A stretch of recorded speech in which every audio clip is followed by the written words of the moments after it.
and gentlemen,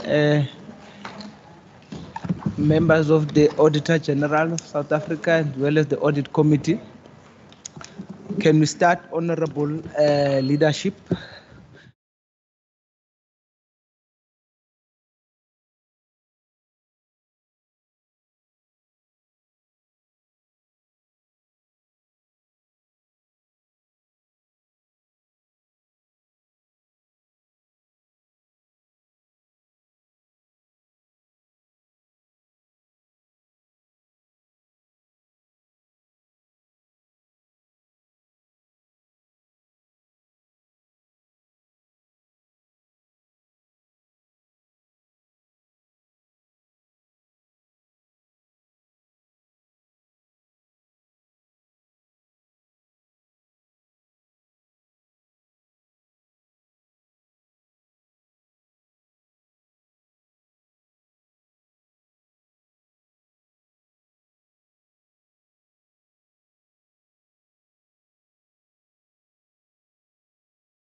say that obviously there will be one or two issues that will come up now in this discussion.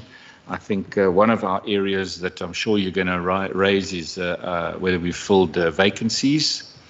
And this is a difficulty that we have, because we do know that while the pressure is on, we also know there's another big pressure that comes at us, and that is less funding coming to provinces through the division of revenue.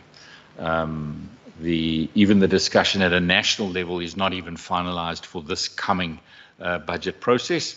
I know that our team and the acting premier, while I was away, were up at the National Lekgotla, or the National Budget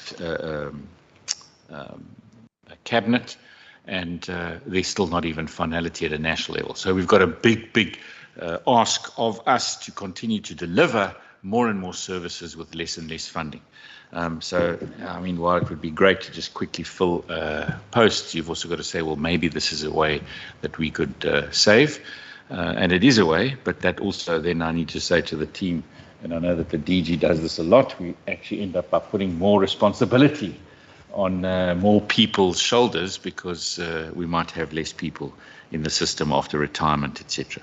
But yeah, I think, Chair, we are ready for any questions that this committee has to put to us. I'm actually very proud of the audit outcome this year of the department. I don't know if you want me to hand straight over to DG. Thank you very much, Premier. DG. Chair, good afternoon to the members, and it's really good to see you again in person, as well as the members of SCOPA. As Premier said, I mean, we take SCOPA very serious, because it's our one instrument of accountability. Chair, the performance of this department is set out in my own report as the accounting officer. I'll just highlight one or two things on the performance side. We've already appeared before the standing committee, so we've already accounted for that. From a financial perspective, on the revenue side, we have an overcollection of about 2.8 million. And a big part of that is because of revenue that we received back from Westgate. We also spoke about it earlier in the committee.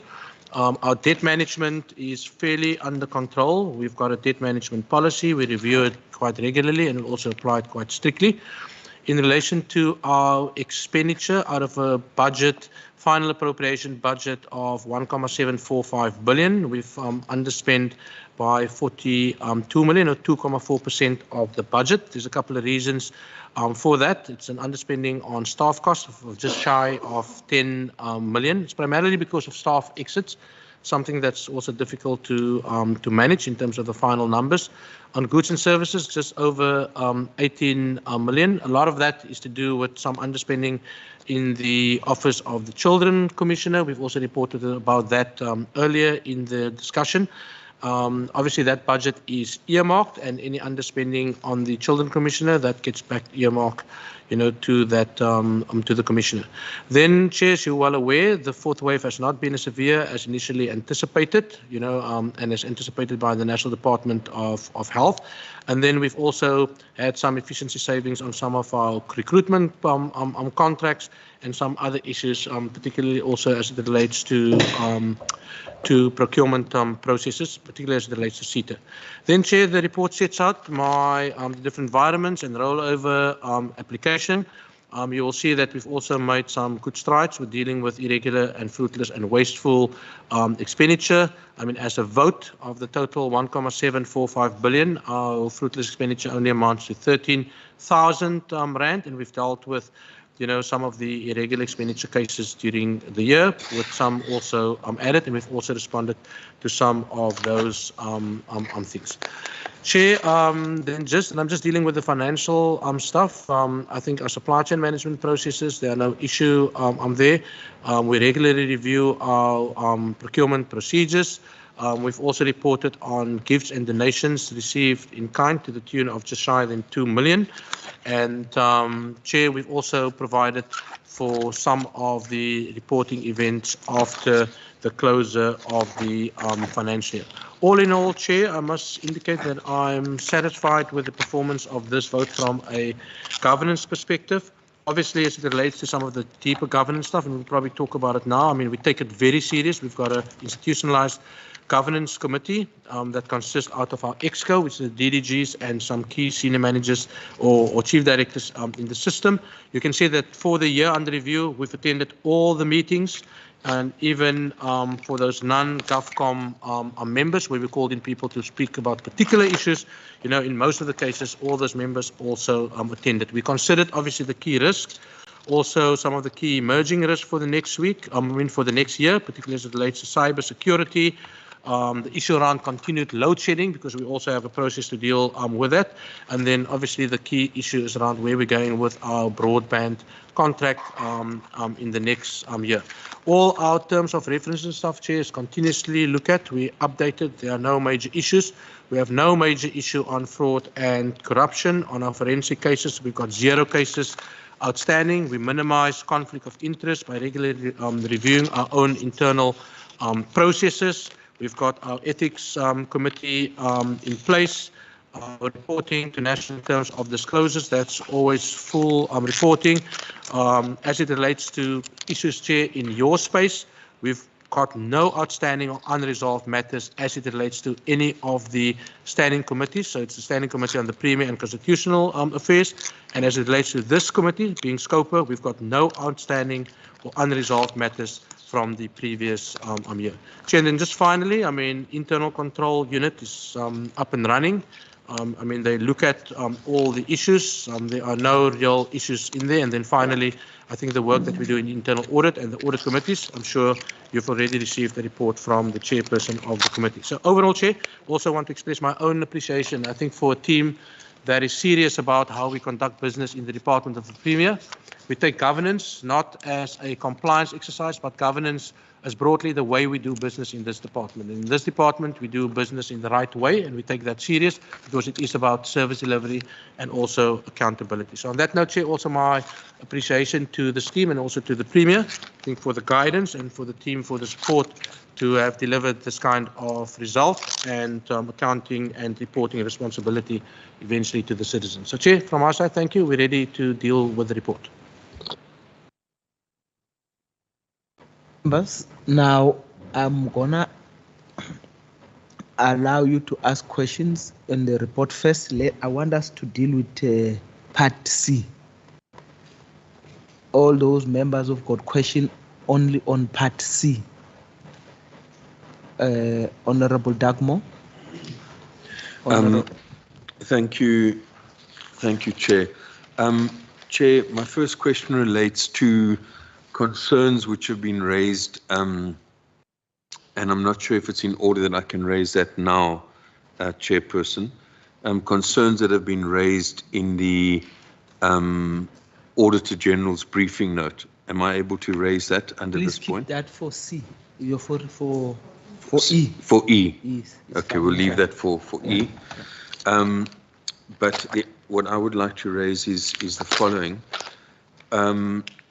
You know, on the on page 99, when there's a list there of GovCom members, there's also another document that we've received which indicates that the Deputy Director General People Management, Strategic Programs, Deputy Director Governance and Integration are all vacant on the organizational structure. And then in terms of representation on the GovCom members. So could the Department of Premier just explain to us, like we have the DDG here for e-innovation, corporate assurance, legal services, and then the others that are here are as program managers. Can the department just explain what is the story there? You know, we see people acting as program managers, but what are we actually saying about the DDGs in those positions?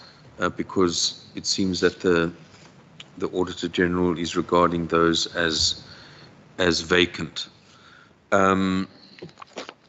Then on page 103, minimizing conflict of interest, in the first bullet, there's reference there to designated employees. all senior management service, SMS, and any other employee or category of employees are required to disclose.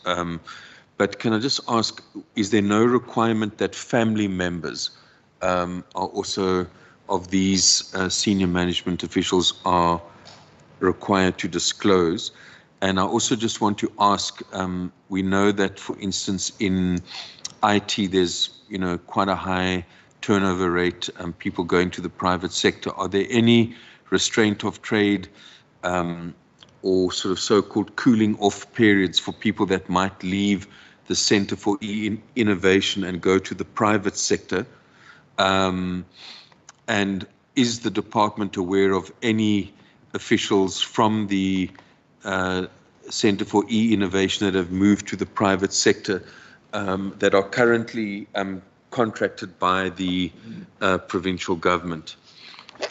And then on page 104, Chair, under the Code of Conduct, it's stated here that the department fully supports the public sector Code of Conduct, and that all new employees are informed that the Code of Conduct is available on the website. It's there to promote exemplary conduct. Now, what I would like to ask, because it goes on to say that an employee shall be guilty of misconduct and may be subject to disciplinary action if he or she contravenes any provision. Now, we've raised consistently, Chairperson, that obviously part of building an ethical provincial government is that we also are consistent when it comes to how different departments deal with allegations of sexual misconduct. Now, I want to ask very specifically to people management in this department whether they were at all consulted in the decision by the HOD of Transport not to institute any disciplinary action regarding Mr. Farrell Payne, who, as everyone knows, is currently appearing in a criminal court for various charges. What I want to know, because the Premier's department is there to have an oversight over how different departments deal with these issues. So my question is, was people management and the department of the Premier consulted, because it has emerged from documents from the CCMA that in fact the recommendation of labour relations within that department was that there should be disciplinary conduct, and even the opinion of a senior counsel to that effect, which was in fact ignored by the Department of Transport and Public Works. So what was the view, and was people management consulted in this regard? And then on page 10, Chairperson, yeah, those are my questions for now. Thank you very much. Oh, sorry, these were the last two. On the very last page, BBE, BBBEE, compliance performance. You will notice on that table 113.1, right at the bottom, it says there the criteria. The question is, has the department applied any relevant code of good practice, BBE certificate levels, with regards to the following? And the last two would say developing criteria for entering into partnerships with the private sector. The response is no. The department does not participate in partnerships with the private sector. But what I would like to ask, as an oversight and coordinating department, have there been any criteria developed which are used by any of our departments in regard to broad-based empowerment partnerships with the private sector? The last one there says determining criteria for the awarding of incentives, grants and investment schemes in support of broad-based black economic empowerment, and then the answer says no. The department was not involved in the awarding of incentives. So does that mean that such criteria have not been developed at all in the provincial government, say for economic development, agriculture, tourism and so on? Because the Department of the Premier says, well, they haven't been involved. So does that mean the other departments are also don't have such criteria developed? Thanks.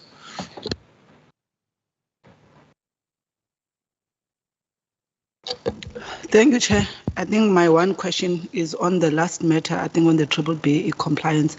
Just want to check with the Department of the Premier that I think in the last SCOPA discussion, I think we had a discussion on this matter, and at the time, the department would have been awaiting a report from the BBBE Commission, if I recall well, on the status of the departments in the province, including the Department of the Premier at the time. I just want to check whether such, because I remember there was a letter that was supposed that the Premier had indicated that it would come from the BBBE Commission as a confirmation of the status of your BE status as a department, and what is such a status at this point in as far as your compliance as a department to BBBE requirements. Thanks. Thank you. Premier DG. Chair, you want me to respond? I don't know, Premier, you want to say anything? Can I respond?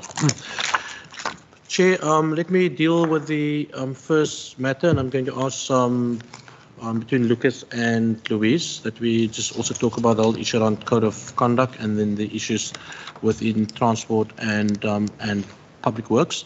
And then also I'll deal with some of the other matters. Chair, our organizational structure is set out on pages 30 and page 31. I mean, we've lost the service of 2 of our DDGs, actually 3. The DDG in program 1, the DDG in program 2, and then the DDG in program 3. I mean, the reality, Chair, is that we're suffering with tremendous, let's call it fiscal constraints in the system. And over the last, actually the last year and a half at least, particularly during the COVID period, we've agreed as a department to institute management arrangements around some of the key areas.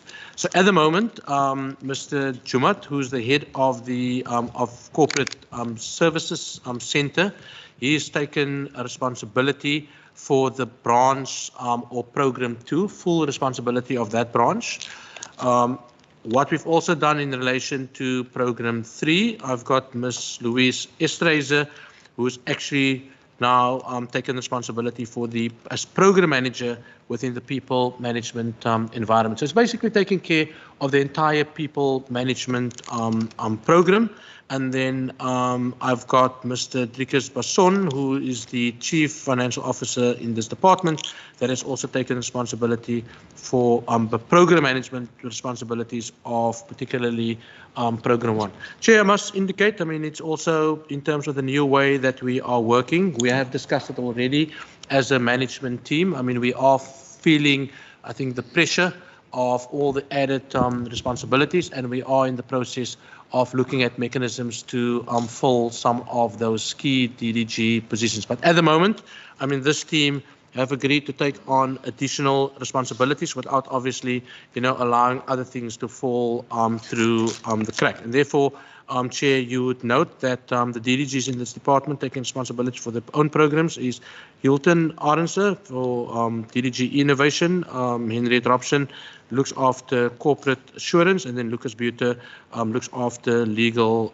services. As I've said, program 1, program 2, and program 3, we've made management arrangements in the system. We simply also don't have all the money to fill those positions, and we, as I said, we're looking at mechanisms to deal with that through proper management arrangements. And we have issued the program manager letters in accordance here. So these managers knows exactly what's expected of them. And I must say, for the last year and a half, they've really stepped up and taken those responsibilities on without any additional compensation in the system. Then, Chair, the question on page 103 around the disclosures of family members. There's no requirement at this point in time, to ask family members to provide full disclosures. I've got my ethics officer. I think she's dialed in. So, those that's required to disclose, particularly the senior management team, as well as people within the supply chain management environment, and obviously also some of your middle managers. They disclose, all their financial interest. And obviously, if we pick up something, Chair, and we are concerned, we may even go to the extent of asking, maybe for some audits, etc., to be done. But what the ethics officer is doing is that if there's anything that comes up that's not been disclosed by the person, or something that the person has disclosed for which we cannot verify a particular record, there's a formal process of actually, doing the different inquiries. So there's a system that links you to the NATIS system, the transport system, is a system that links you to the department that's responsible for registering your bonds and your properties, etc., the deeds office, and then also linking to various other systems that can pick up certain financial interests. I mean, those things are signed off also by myself, because it comes over my desk and we disclose it, to National on a annual basis. We've now also recently, in fact, the last week, amended our own ethics policy to actually include the fact that we may call for lifestyle audits if there is something going on that's really out of the order. So we first pull that into our own policy, and then obviously we will then agree on how we need to deal with it. Chair, on the issue of restraint of trade, maybe Hilton can speak to that, because we obviously deal with the companies that provide services to us. So it's really this revolving door concept where people leave to go to the private sector or come back. People within the CI environment, there's a continuous churn of people. They go in and sometimes they come into our system. But Hilton, if you can maybe just talk about what is it that we're putting in place to make sure at least that we've instituted measures to make sure there's no improper conduct by some staff members. Then, Chair, on the page 114, before I hand over to Louise and to Lucas to deal with the matters as it relates to our code of conduct. Chair, we have not participated in any partnerships with the private sector in terms of the question around whether we've developed criteria. I'm not aware of any criteria that's been developed in this vote, because obviously this is a report on this vote. We have also not been involved in the awarding of any incentives, grants, or incentive schemes in support of BBBEE. Obviously, we pull it.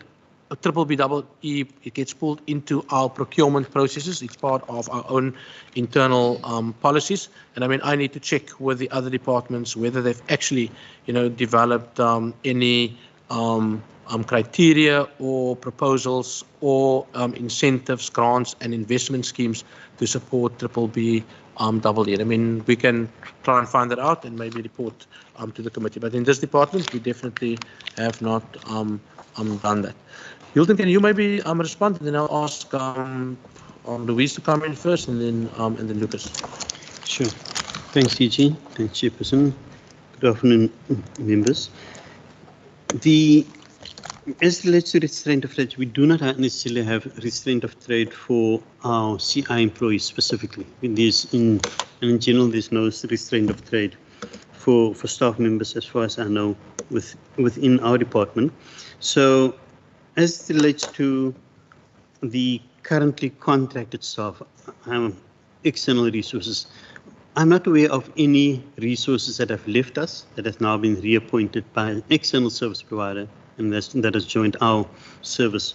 I've checked with my team also whilst the DG was responding, and they've also confirmed that we do not have anybody.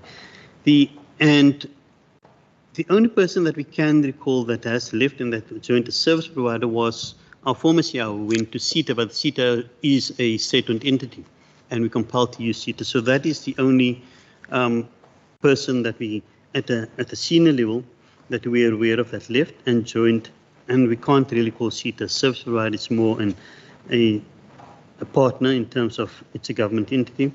And as I said, if there's a situation where we need to appoint a service provider, and that service provider put forward a resource that we know has left us recently, then we have the right not to appoint that person into our environment. So we do also address it in that way so that we do not have a person jumping ship and also coming back immediately via an external service provider. However, these people are appointed via external service provider, which is a different, not necessarily consultant. We've never appointed anybody that left us and then came back as a consultant. It's more in where people leave and they might come back via a different contract. But as I said, we're also very aware of that, and we try not to, as far as possible, not to get another person into an environment that has left us. Chair, can I maybe just before Louise come in terms of our code of conduct on various other matters, including sexual harassment and sexual conduct. I mean, our code of conduct is quite clear on this. And I mean, our role as the Department of the Premier through the CSC is to investigate these matters because we provide a service to the respective departments. So what we do is we investigate a complaint, provide a report to an accounting officer, and then it's up to the accounting officer in terms of the Public Service Act and its regulations to act in a matter that is before the accounting officer. So our services relates to providing the outcomes of the investigation, and the accounting officer then need to consider all the facts that's in front of him or her at that particular point in time. And then the accounting officer really decides, I'm going to either proceed as recommended or I do not agree with the recommendation of the CSC. And I mean, that is that accounting officer's right to do. And also I agree or I disagree with some of the proposed actions by the CSC. So this matter is currently in the system. I mean, Chair. So I would also not like to say too much on the issue. I mean, I'm sure Lucas will also say a little bit more on this, other than the stuff that's obviously in the system at the moment. Louise, if you wanted to add, or then Lucas. Yeah, I just want to, Chair, just to confirm that we did the investigation. So we're not consulted. We actually did the investigation, and we recommended to the HOD to institute disciplinary action. The HOD, as DG explained, has got a choice. If she or he accepts our recommendation. In this case, the HOD did not accept our recommendation. Thank you very much for that clarity. Thank you.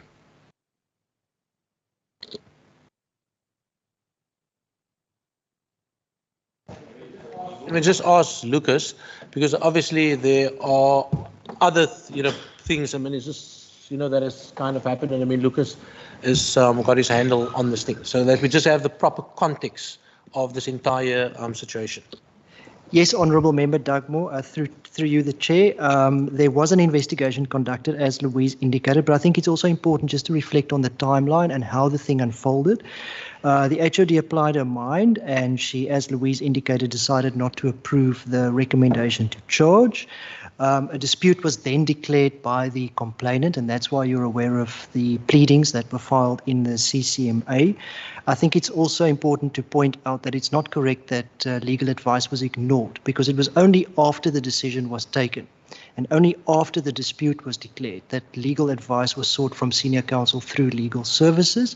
Senior Counsel then advised that the wrong test in law was followed by the HOD, and in the statement of defence, the HOD actually owns that and is transparent about it, and indicated what the advice was from Senior Counsel, and obviously the matter is now for the Commissioner to make a ruling on. Because, I mean, the HOD, once you take your decision, as the member would know, you are what we call functus officio. So you can't reverse it unilaterally. You've already communicated it to all the affected parties. So the matter is now with the Commissioner and with the CCMA to make a ruling with regard to the way forward.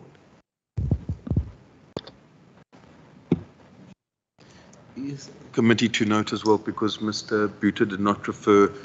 The issue is, besides the CCMA process, which has resulted as a result of various people's decisions, this matter is in the criminal court as well. And as you said earlier this morning, the criminal, so-called alleged criminal conduct happened during according to the allegation, in the context of employment, not something that happened, outside. So I'm just raising that again, this anomaly which has emerged in regard to this case, but I think the facts have been provided by the Department of the Premier, and I think views can be expressed on that matter.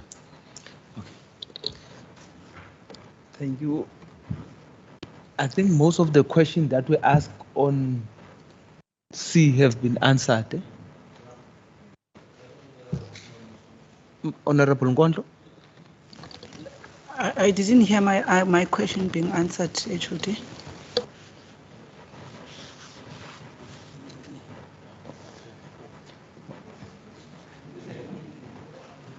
Your question was on triple BEE.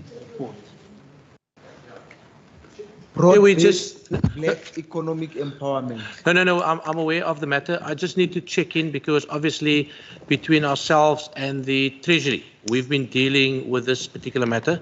You will recall that the Commission wanted to charge us something like almost 100,000, actually a little bit more, about 150K, more or less, to issue a compliance certificate as it relates to triple BEE. We said there's not a chance that we're going to pay close to like 3 million rand for all our departments, plus adding the entities to that. I mean, we comply with all the relevant legislation. I had a couple of meetings with the Commissioner on broad-based Black economic empowerment. We've also engaged with their legal team, and at the end of the day, we've agreed that we will report in our annual reports, and I know most departments have reported in the way that we've reported, and then if there's any particular matter that they're concerned about, they are most welcome to actually interrogate our system. But we didn't see it fit from a expenditure efficiency perspective. If we complain that we don't have money for other things, to simply pay 3 million plus, for this government just to be issued with a certificate in this entire process. I haven't heard anything back from the committee on any of these things. I'm not aware. We can go double check maybe with the PT on this particular matter, but that's where we are, Chair, in this thing. So we got a confirmation from them that we've complied in terms of submitting, our certificate that we've got intact. And Chair, for now we've agreed to disagree on the matter. Okay, Honorable Ngondo. Okay, maybe HOD explain your latter statement. What does that mean? You've agreed to disagree on the matter, and help me particularly to understand what then is the stance. Is it the stance on the compliance required by legislation for the department to submit the report that is required, so that I am clear, I do not confuse what you mean you've agreed to disagree on this matter? Chair, we've agreed to submit the report in this particular form. I mean, Lucas, I don't know if you can recall, there were some legal issues. I mean, this takes us back to probably about a year and a half on this particular matter. And my last agreement and the letters that have gone off to them was basically to say that as a department, and in fact we've actually taken a decision at the PTM level, as departments in this province, we will submit the compliance certificate as part of the annual report process. We will submit it on time, and I think most of us have submitted it probably around, I think, April or so. We've submitted it on time, and that if there are any other particular matter, we're waiting on the Commission to get back to me. Because I don't know if you just want to speak about some of the legal principles where we also were not in agreement in terms of the competency on some of the issues. Now, if before you may answer, just as a follow-up,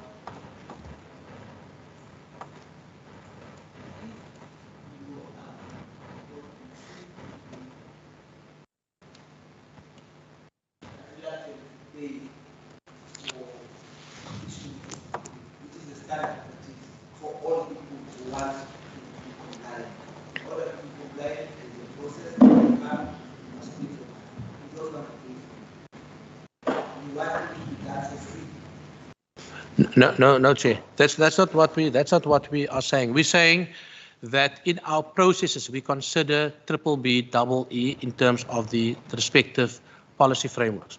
The legislation have been written almost to the extent where you need to go in. It's almost written for the private sector, where you need to go in and you need to do the different tests and stuff like that, because they're not audited by the Auditor General, etc., to see whether there's actually compliance to the legislation. We believe that we are appropriately covered.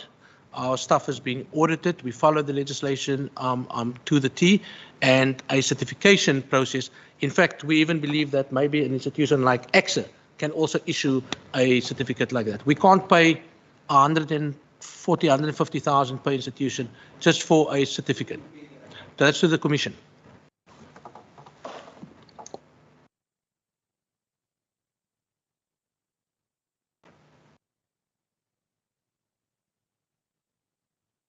I just want to find out is the issue of compliance versus certificate. So what you are saying, my understanding is that you cannot pay that amount while you know already you are compliant with what needs to be done. So that's where is you agree to disagree because you are compliant, and you will submit what needs to be submitted to make sure that you are compliant with the issue that is raised. Okay. Yes, I think, thank you, DG. I think it's important to bear in mind that I think at the heart of the problem here is the fact that there is inconsistency between the Act and the regulations. So what the departments decided to do and what they've always done is to actually comply with the Act. What the Commission wanted us to do was to comply with the regulations, and it's actually in the regulations where the accredited information is required. And from a legal perspective, it's pretty trite that, you know, you comply with the Act. You cannot have regulations trump what is in the Act because it's subservient to the Act. It supplements the Act. I must also say perhaps that we did invite the Commission's legal team, you know, to engage with us to see if we could find common ground, but unfortunately that offer was not taken up. And then DG, just maybe a final point to make is at the time of our engagement with the Commission, the DTI indicated that they were in the process of amending the regulations to bring it in line with the Act. So the DTI was in agreement with us that the approach whereby we provide the information as required by the Act was the appropriate lawful response to the matter. Thank you, Chair. Thanks, Chair. Just to note that the two-pager that we submit requires us to indicate a gross annual turnover. Now, as a government entity, we don't do turnover. That's a business concept, which just, I mean, even the template is not government friendly, as it were. The intention was never for government to have a BBBE level. We've got Employment Equity Act, which we apply. We have preferential procurement, which we apply. The idea, I mean, normally a BBBE certificate is used in procurement processes to advance companies that advance the so-called previously disadvantaged groups. So, I mean, we're not going to be doing purchasing soon. I mean, we purchase from private sector.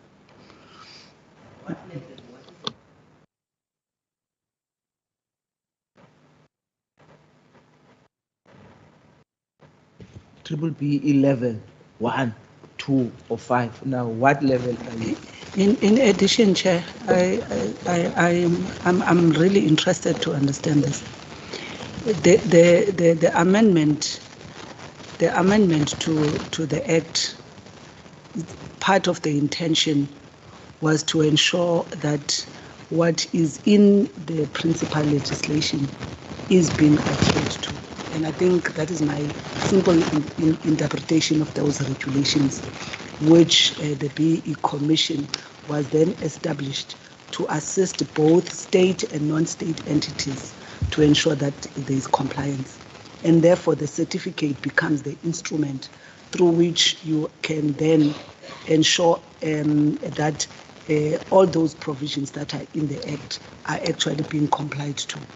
So I'm interested to understand now is that if the department got to a point where they had to have to be charged the amount that the HOD says they cannot pay, what is it that they deviated on that led to you to have to pay such an amount? I think I'm interested in that because I hear the argument being made about the fact that they are compliant. But I'm interested, what would have led to them to then have to pay such an amount from the BBBE Commission? So the amount, it's a standard practice you pay to the commission every time the commission must issue you with a certificate, you pay for that certificate. So Chair, the argument is paying for that certificate. That is what is the tension between the department and the BBBE Commission. Okay.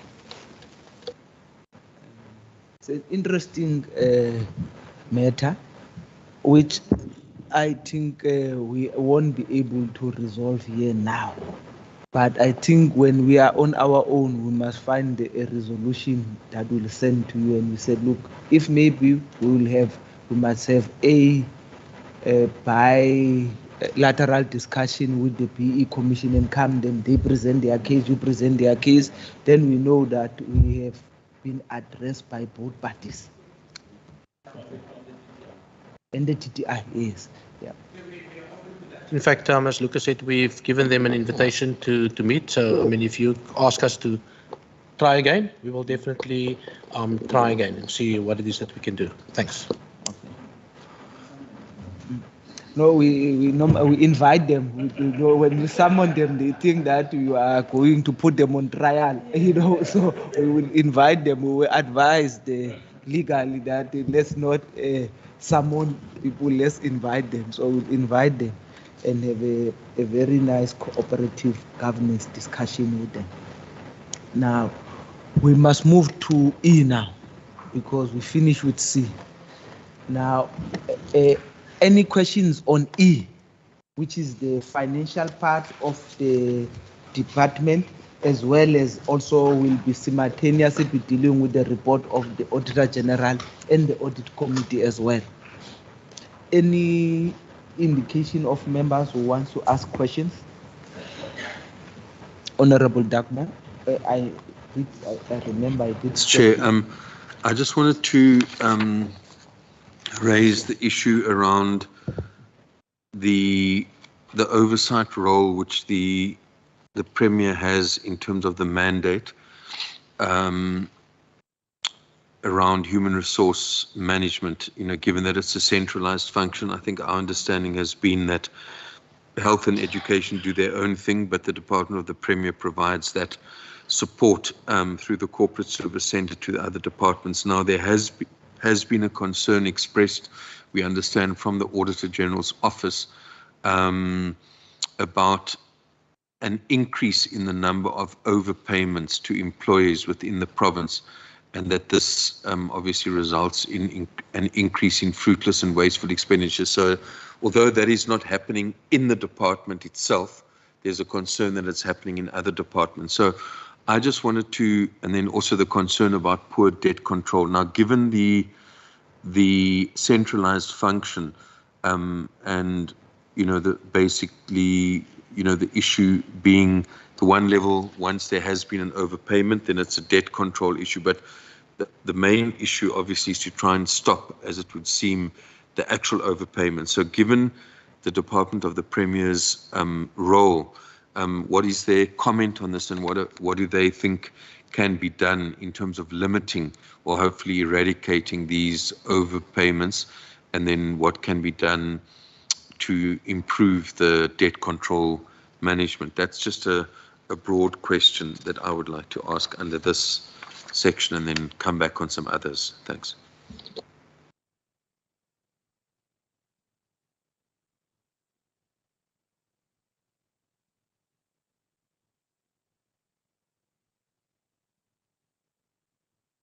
I think at most I'll have 3 on this section. Yeah, I'll get to that one quickly. Sorry, I'm just trying to find my note here.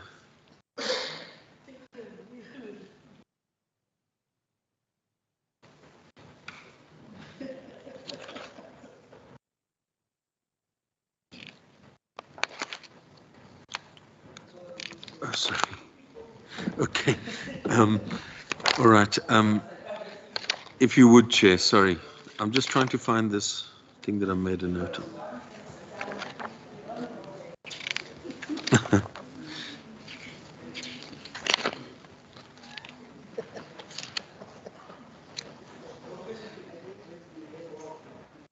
I think Honourable Nkondlo has raised her hand. I think Member Dagmar interacted with the department since this morning. He's okay. Don't force him to ask questions to him. So he's okay right now. So I just want to, just one question from me. It will be, and I think it's to latch on to the question that Member Dagmar asked on the human resource, because of the issue of the overpayments, and I talked to that with the AG and the internal audit and the audit committee. It has been going on for some years that we get where the officials, they resign before they can pay back the money. So I think the focus now has to be not on the officials that have to pay, but the overpayment. That's where we have to focus now, that what is it that we have in place to try to deal with the problem itself, to make sure that we don't see this again in the next financial year. Is there a system in place that is trying to make sure that we address that? And if there is, because it's been coming from past financial years, what are those systems? Are they working? Are they tested? And how are we going to make sure that we really see different risks that are really appearing before the scope? Thanks. Then before you answer, just two from my side. And I think I will give Honorable Van Versteden, I think his hand is up online. On page 3, I know this, it's a recurring matter, the uncertainty relating to future outcomes of claim against the department. That's that claim of 184 million.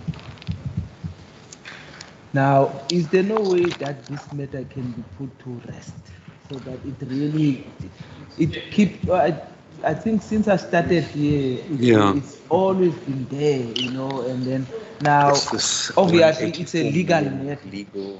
Now, if these people win this case against us, we'll have to pay 184 million.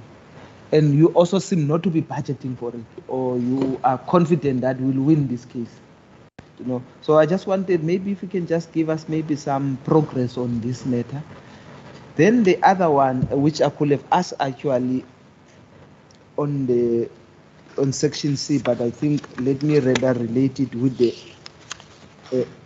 AG's report on the organizational structure, on page 1. Now, you know, there is this even 3 vacant positions there.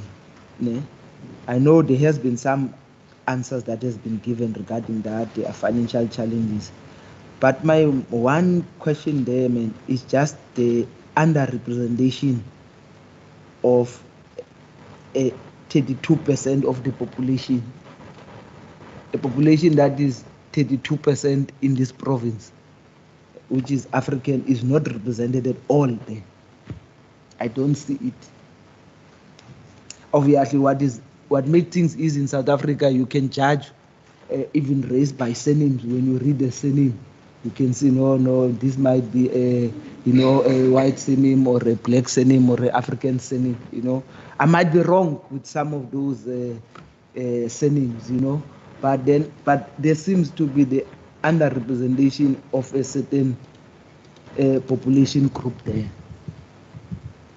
If I can get an answer on that one, then let me give Honorable Van der Versteden. Honorable Van der Versteden. Yes, thank you, Chairperson. Chairperson, I refer you and the others to the bottom of page 172 of the annual report. There are a number of references to SITA, the State Information Technology Agency. And it seems to me as if the agency is being cited as a stumbling block for certain projects and for the spending of amounts budgeted. And there's even reference of a delay in the renewal, it seems, of a license, the teammate license renewal. Now, if you're not renewing a license in time, you're actually transgressing, because you are then using a license beyond the period for which you have probably paid before. So my question is just first, is it something that we should pin on the negative effects of COVID-19? I know that CETA has been experiencing problems, probably for the last 13, 15 years. And is there any indication of any improvement in the services post-COVID that we are receiving from CETA? And lastly, on this point, have we ever done a comparative cost regarding the procurement of IT equipment and what that cost would have been if we were not forced to work through CETA? Are they therefore cost effective?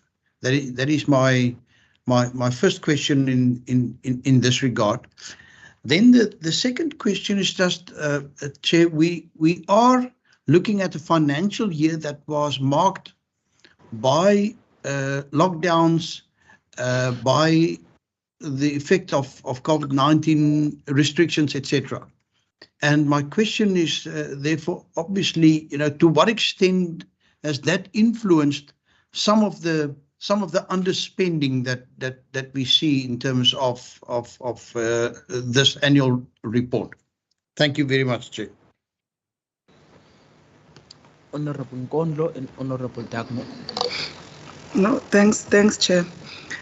On the question that Honorable van der Westhuizen has just asked, I think for me, just going back to it on that underspending, if I can just be helped to understand, particularly on the ones on staff exit, what could have been the reasons behind that.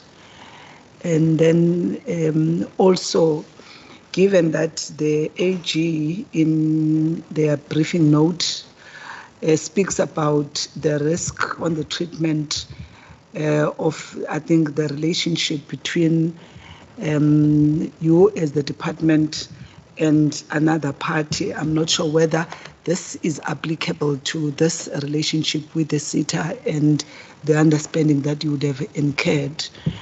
But also to just say, what is your response as the department if you consider what the AG has also highlighted as a risk in as far as treatment of irregular expenditure in the financial statements of two institutions? What is your response to that? The last one, Chair, is that if one considers, I think in terms of the liabilities, would I be reading it correct, HOD, if between the previous financial year and the current one, the funds being surrendered to the revenue fund, actually the difference there is quite huge, and perhaps you could provide what could be the reasons for that jump between the previous financial year of what you had to surrender to the revenue fund and what you have to surrender from this particular financial year, if one considers, the quest for resourcing that would always deal with in the start of any financial year. Thank you very much. Honorable Dagmo. Chair, yes. The one question you asked, that outstanding court case, maybe Mr. Buter can tell us that we're going to get a costs award after all this effort, but I'm sure we'll get an update. On page 224, in regard to annexures, and that is intergovernmental payables, I notice there's an amount of 72,000 owing to the Special Investigations Unit. I just want to know what is that actually for, and then is there, it would seem that by the 31st of March this year, there was still monies owed to the government motor transport. Is that something unusual, or is it just a payment that's going to be made in the new year?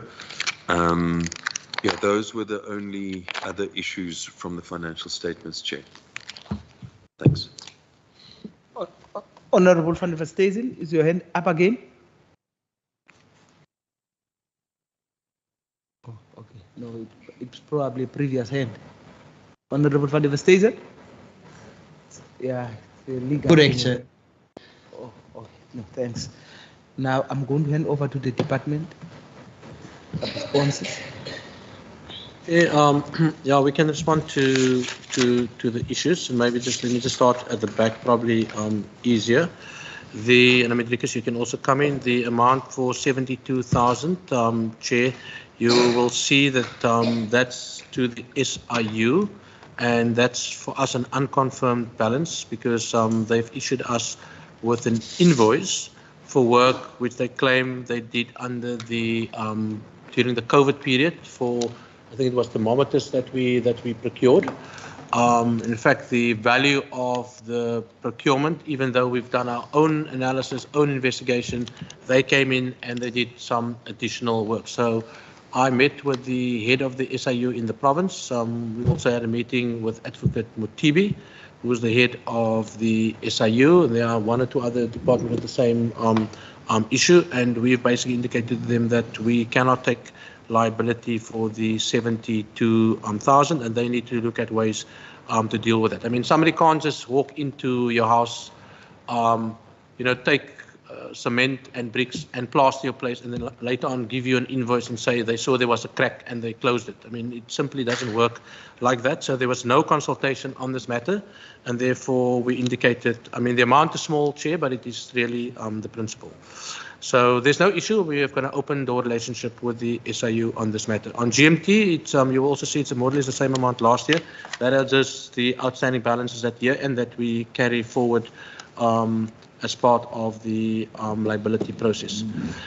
Hilton can speak to the issue around CETA. I mean, the questions that's been raised by Member van der Westhuizen. I mean, we've basically put CETA to terms now because we believe that we need to get some form of exemption because obviously procuring through CETA delays a lot of our processes. We spoke about it earlier in our committee discussion.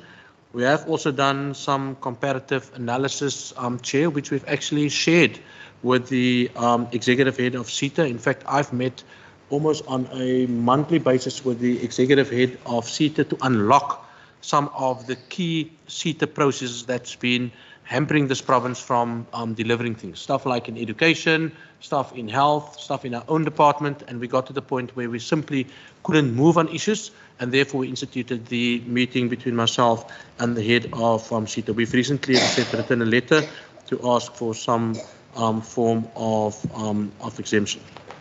Obviously, some of the stuff was also hampered by COVID, but we do believe there are some inefficiencies currently in the system.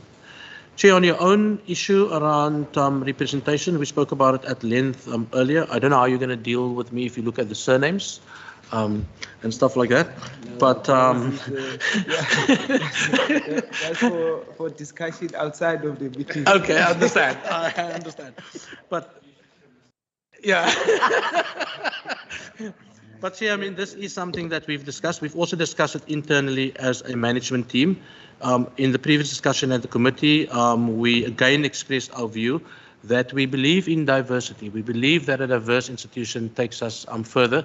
It's unfortunate that one of the DGs that we've lost was an African male, and in fact, you know, even the other DGs that we've lost were also from the representative group. But our belief in diversity hasn't gone out of the window, and we are in the process of filling some of these key positions, and we will take that into consideration, you know, during those particular processes.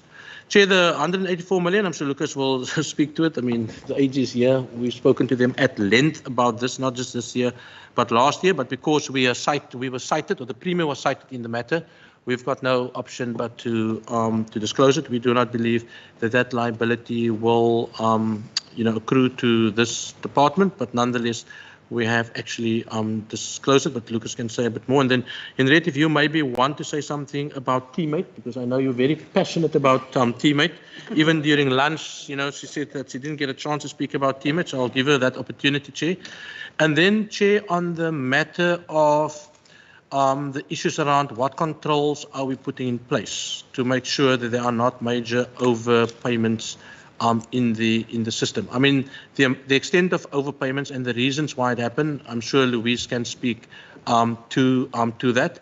My understanding is that it only happened in 3 departments. It's small amounts, but that is not the point. I mean, those things we need to make sure that it doesn't happen. But it's typically when somebody resigns, almost at the end of a particular month. And sometimes people resign and then they almost leave immediately. And we've got Persal runs. Persal normally closes on the 5th or the 6th. Sometimes we even get a notice of resignation, you know, after the month, and then some of these things actually happens in the particular system. And then I think now and then it's also relating to kind of leave accruals. But it's only, I think, in PT, agriculture, and public works, small amounts, but it's about the principles, and we have put controls in place to actually deal with that particular issue. So we want to give you the assurance that we are doing that. Chair, our debt management processes, I mean, I do not believe it's poor debt control. It just it needs constant review. I mean, writing off a debt lands on my desk. I mean, my team can tell you that, I mean, there are some proposals where people might propose to write off debt, and then we know where the people are, and we know who the people is in the system, and then we'd actually go, you know, after them. So it's something that we're taking serious, and we have actually jacked up our system, but we will look at the issue of any unnecessary overpayments in the system. And then the last question by Member Kontlo around the reasons for staff exits. Member Kontlo, those things are set out in page 127. It gives an annual turnover, but particularly on page 128 and 129 of our department. So it gives you the reason for why staff have left the system. And it can be death, resignation, expiry of contract, etc. And then table 3.4.4 gives you the reason why staff have resigned. And it can range from people looking for a balanced work life. They've been offered better remuneration. I mean, we spoke about it quite earlier in the process, particularly, you know, some of our municipalities, basically, I don't even want to call it poaching, people taking up employment opportunities in municipalities because we build the system. People know if they work here, if they get people that work here, it's generally good quality people.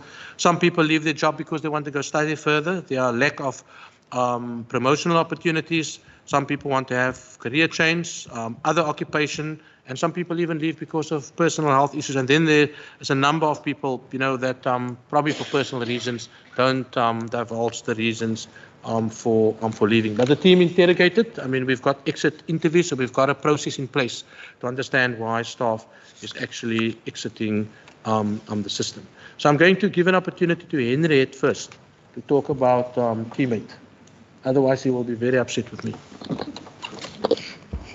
Chairperson, I actually had the question in the previous session, but anyway.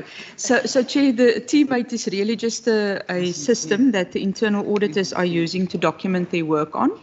I call it their working paper program.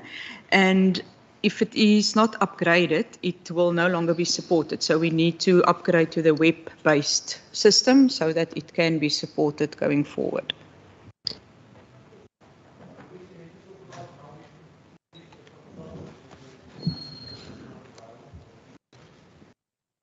I think what's important is that I also explain that the PERSAL system is a payroll system. So we pay salaries on the 15th and the 30th of a month.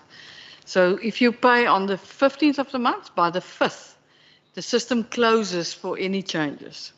Now, what happens with the overpayments that the Auditor General has indicated, someone dies on the 6th. There's no way that we can stop the salary before the 15th. So what happens then is then an overpayment of salary happens due to death.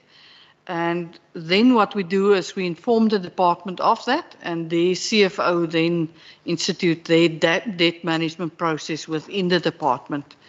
Most of them decide not to pursue the money, but there's a debt management process that they need to follow. And what was found out in those departments is that they didn't follow the debt management process. Somebody can also die, pass away. No, I mean, somebody can even pass away on the 16th, and they got paid on the 15th. Like, yeah, it's debt management, but it can be because of the death of a person. So somebody can pass away, Chair, on the 16th. They got paid on the 15th. Then it means half of the salary that they received actually now suddenly becomes a debt. And those things you can't really manage. It's very difficult, and then obviously we put in process. But as I said, you know, the amounts are not substantial. Driekus, can you maybe just speak to the issue around the surrendering to the revenue fund? That question was raised by Member Tontlo. Thanks, Chair. Just to note, the liabilities that the member referred to is on page 175. It's about voted funds surrendered to the revenue fund. The previous year it was 6.5 million. This year it's 42.5 million. That 42.5 is our underspending.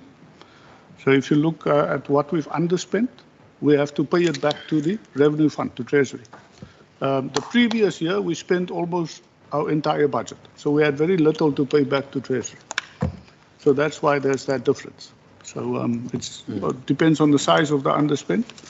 Then I wanted to just add on the whole issue of the overpayments on PERSAL. Even if the person, if PERSAL locks on the 5th and we are notified, CFO's office, we can still stop the salary if it's 48 hours before the 15th. Right? We can still tell the bank, please reverse that salary. So that's another control we have. If it goes beyond that and it becomes a debt, there is then a claim to be instituted against the person, and that is a debt process. We are no longer allowed to self-help. Self-help is where we used to say you are overpaid, can we deduct from your next pay? We're not allowed to do that because there was a court case on that. But with permission and with the person's, with their consent, we can then institute. So some of our quicker processes are now much longer, but in our department, certainly the debt control processes are working. I just thought I'll mention that there are some other controls beyond just PERSAL. Thanks. Lucas, can you just touch on the 184 million court case? Sure, and I must say I share the chairperson's frustration, and in fact, if I had one wish in this annual report, I would simply wish away this contingent liability for the department. It is now 4 years old. I mean, we've consistently maintained that there's no legitimate cause of action against the Premier. In fact, what this matter actually involves is a claim against the Premier based on vague allegations around the conduct of another provincial department. But be that as it may, we have objected or taken exception against the summons on 3 occasions already. Unfortunately, that's the nature of the beast. You know, this is trench litigation. You file an exception, they get an opportunity to change their particulars of claim. If you're not happy, you file another exception. So we've been going through the motions. And most recently, the 3rd exception that was filed was in March this year. They haven't filed any amended particulars of claim. and we now do have a set down date for the matter to be finally heard. Unfortunately, I regret to report that the 31 October date, which we thought we had, we don't have, but the matter has been set down for the 24th of February 2023. And then, Chairperson, one of two things will happen. Either the exception, our exception, will be upheld and the claim against the Premier will be dismissed, and that will bring the matter to an end, or our application or our exception would be dismissed, in which case, obviously, at least we will see progress because pleadings will then be filed and at some point we will be allocated a trial date. Obviously, our wish, again, is for the former to materialize in February next year. Thanks, Chair. Chair, the final point is by Hilton on just the CETA issues. Thanks, TG. Chairperson, on the matter of CETA and the questions that have been raised by a member from the West Station, the delays in procurement from CETA side those delays are posing significant risk to our environment, not only from the issue of underspending, but also in terms of the service impact that we encounter. So we manage CETA on various levels. So we manage it at an SLA level, where we have SLA meetings in the different projects that they're involved in within our organization. We also have monthly quality of service meetings where we meet with CETA and the provincial management team and also one or two national representatives on a monthly basis to look at, to address all the procurement issues that's in the WAS during a specific period. And we also, at that specific session, we determine which are the procurement matters that will escalate to the DGEC meeting. So we have firstly with the local team, then we escalate to the DGEC team where we also deal with procurement matters at that specific platform, which DG also alluded to. And then we also have our quarterly provincial ICT CECOM, where we deal with, where CETA comes and report on some of the key procurement matters that they're busy with, and they report that to all the departmental representatives are present. The CETA has indicated that they will be looking at the delegations to lift the delegations in order to allow us to procure at a higher level than what's currently available to us. However, we are still awaiting that. That we've been informed about that at the beginning of the year. We haven't seen anything as yet. As DG just indicated, we've also sent a letter to the Minister to allow us to procure the maize services for a period of 1 year to get rid of the backlog.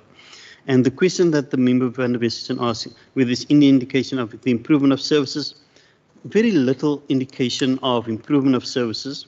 We hold them accountable, but I'm also encouraged by the fact that we have a new provincial manager, and he seems open to have more discussions and influencing the CETA procurement process internally into the organization.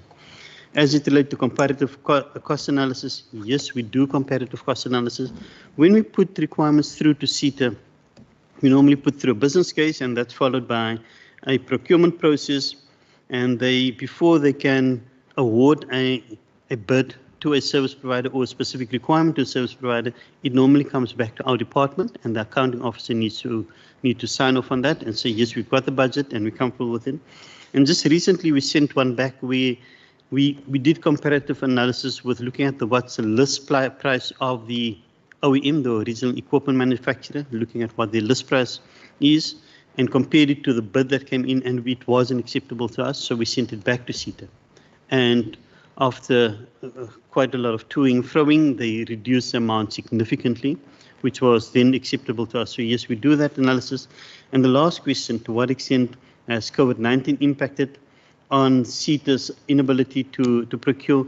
I don't think it was a COVID-19 issue. It's something that's been coming on for quite some time. It is systemic, but we are addressing it, and we're trying to find various ways to address the issue of delays in procurement and try to speed those processes up.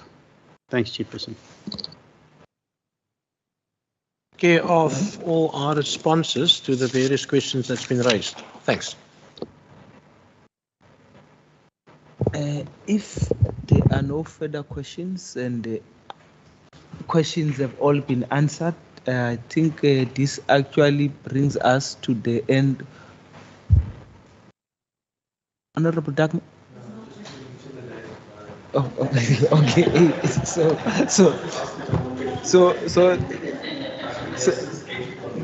So that means we've got a pan.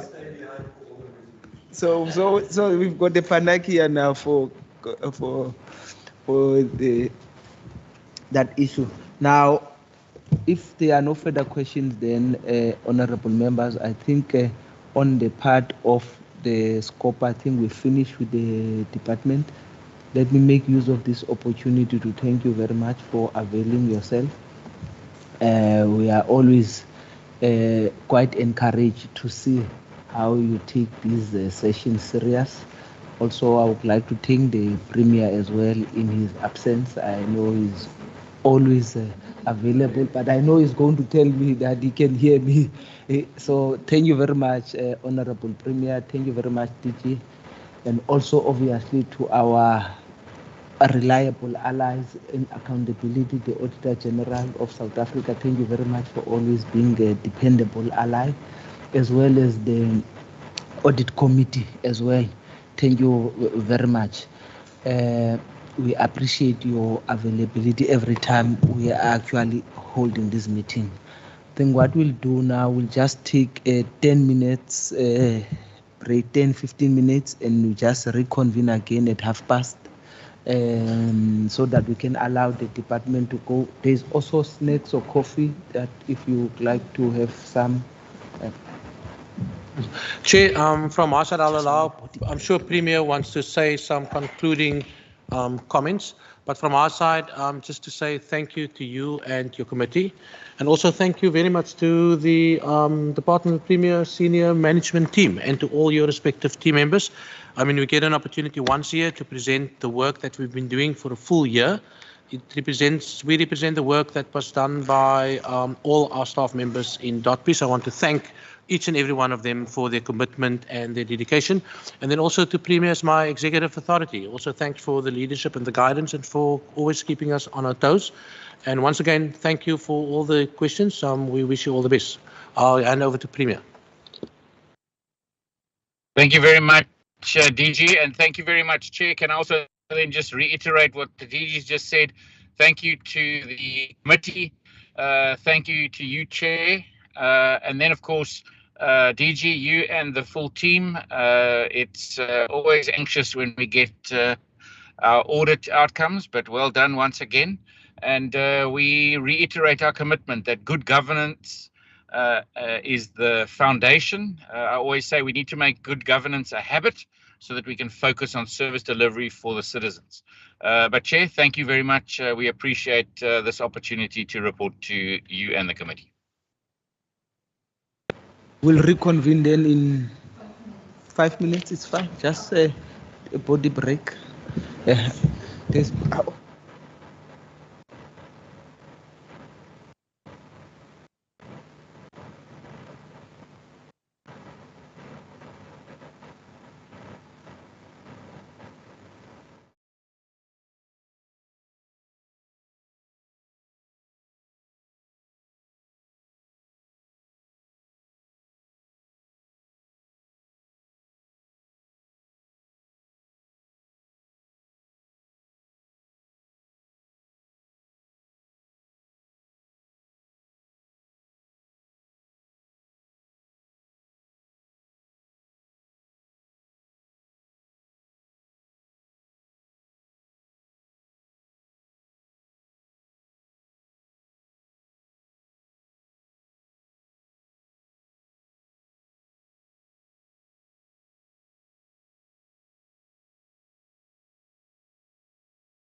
Department of the Premier and also from the Auditor General. And then we had an opportunity to ask them questions and they answered. Now we are at a stage where we can start making resolutions on the issues, on some of the issues that we'd like to have follow-ups on. Now I know for the fact that one of the major issues was the one of this dealing with this overpayment of employees. And maybe one question that was even one point that was raised by the audit committee chairperson was that is one issue of managing it. How do we avoid it? You know, maybe we can ask from the department whether if they can just give us a plan as to how to avoid, because it can be avoided, you know. They must come up with a plan of avoiding this overpayment. I think that idea of having the commission, BBBE commission, and together with the Department of the Premier and the TTI as well, all together so that we can settle these things once and for all. As we have seen that the department through the DG is very keen on that. They would love to have that engagement. I think we can pick that one up as well. And then I don't know, are there any other issues from you, honorable members, Honorable Maseko?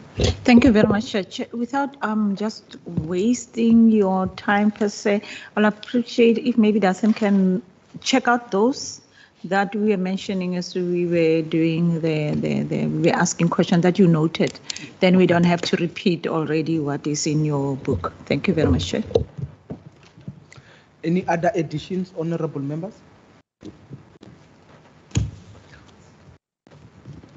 Nothing from you?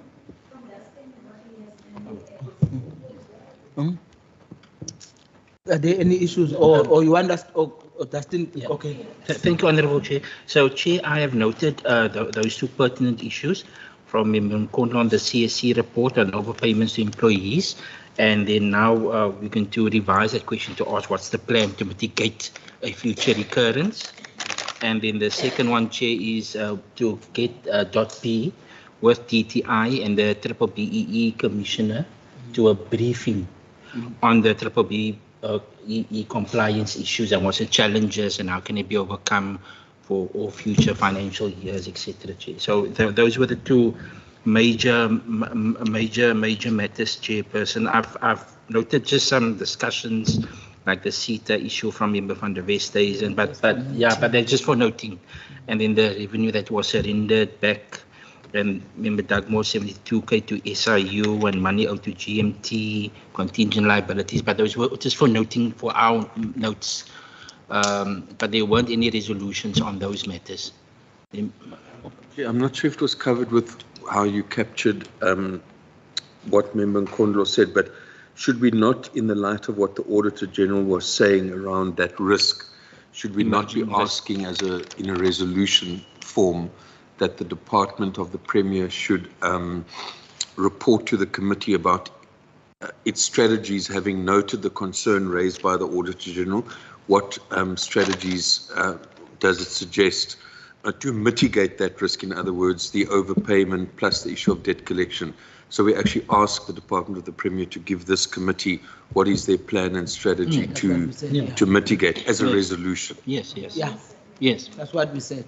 Is that you? Did you say that already? Yeah. Okay. Yeah. We are in one WhatsApp group.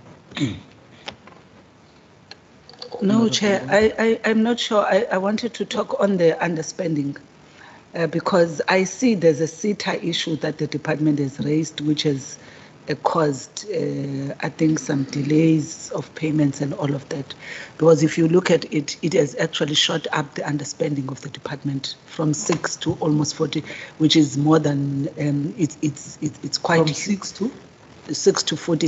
I think 46 is actually their underspending.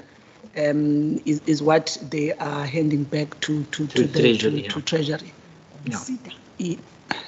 No. Part of it. I'm not sure what percentage of it is that. I think it's, for me, I think it's just a concern from a spending point of view, because remember, At the same time, whilst we want our departments to have clean audits, but the issue of management of spending is very important. And if CETA, in as far as the cause of the underspending of this particular department, CETA is the cause. I think somehow, as they had said that they are engaging with CETA, I would be interested just for a report of understanding whether that matter is being resolved so that it doesn't place the department into such a state.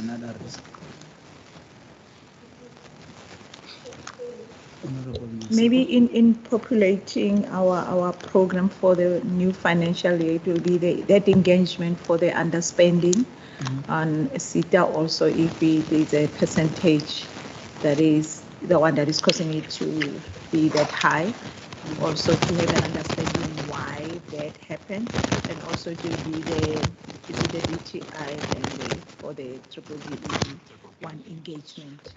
Those will be the ones that are. We also engage CETA as well, you see. Yeah, we on that one we add CETA also to hear, yeah, because it will be when we engage Premier Department. Always go to engage with these national entities. No, besides that, it's an issue of if we engage with the Premier Department, they will give us the answers they gave today. Yes. But when you have CETA, it will also, yeah. Thanks, Chair. Look. And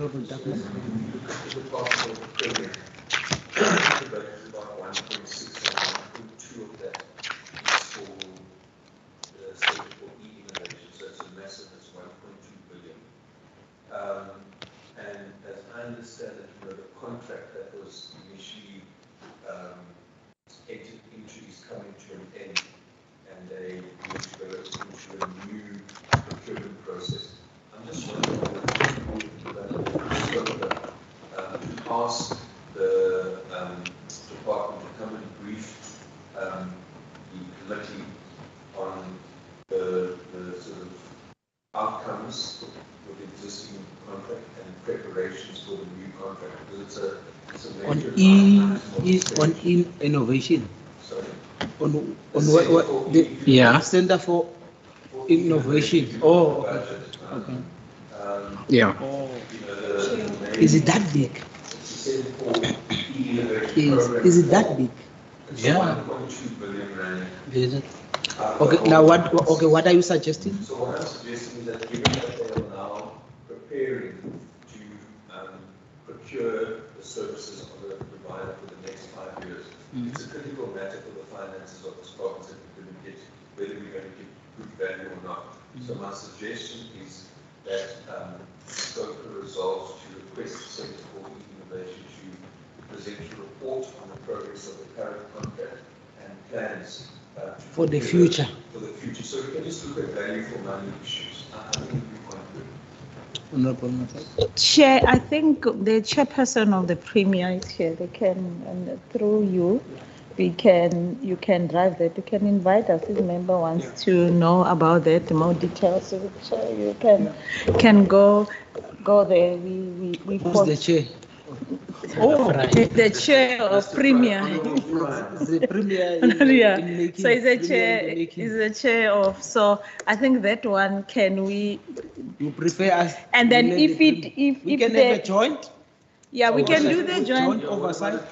Yeah, it can be a joint if, and then if it doesn't work there, the details doesn't, then that the big bosses will be there. There were issues about CETA, which was raised here. There's issues about the active procurement process, what we're getting, how much on infrastructure, IT infrastructure. Is that all part of this? Is one of the programs here. So we can resolve that. The committee deal with that, but we can do a joint thing. We can join them as well when they are. And those members.